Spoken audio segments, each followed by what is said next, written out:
Ulimwengu wa soka una wachezaji wengi waliotia fora kwa uwezo wao wa hali ya juu, lakini wachache kati yao wamefanikiwa kugeuza majina yao kuwa hadithi na kila mpira kuwa tukio lisilosahaulika. Leo tumchambue Mario Balotelli, nyota ambaye kila alipokanyaga uwanja alivutia kwa ustadi wake ama kwa vituko vyake vilivyomfanya kuwa msanii wa soka. Mario Balotelli alizaliwa Jumapili ya tarehe 12 ya mwezi Agosti mwaka 1990 huko Palermo, Italia. Wazazi wake wana asili ya taifa la Ghana.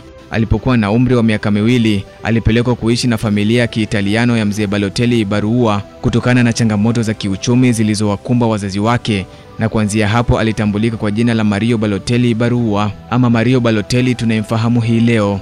Licha ya kukua kama Mtaliano, maisha yake yamekuwa na changamoto za utambulisho, ubaguzi wa rangi na kuishi kwa mashaka katika jamii ya watu wenye rangi tofauti na yeye. Haya yote yaliujenga moyo wake kuwa wa chuma, na wakati mwingine alionekana mjeuri na wakati mwingine mcheshi, lakini mara zote Balotelli alikuwa na tabia za kijasiri. Mario Balotelli akiwa na umri wa miaka 17 tu alianza kung'ara katika timu ya Lumezan kabla ya kuhamia kwa matajiri wa Italia Inter Milan. Akiwa na Inter Milan aliwavutia wengi kwa hodari wake wa kupiga mashuti mazito na utulivu mkubwa mbele ya lango.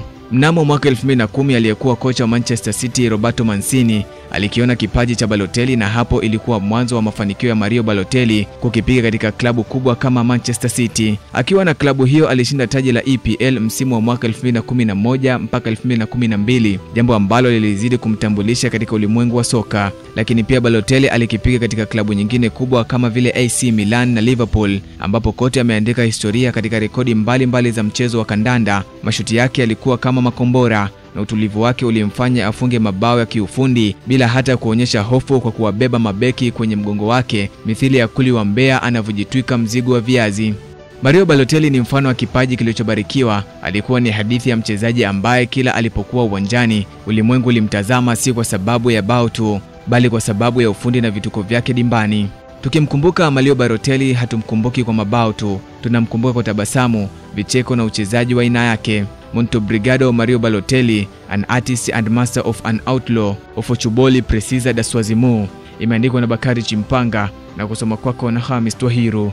Shukran berber.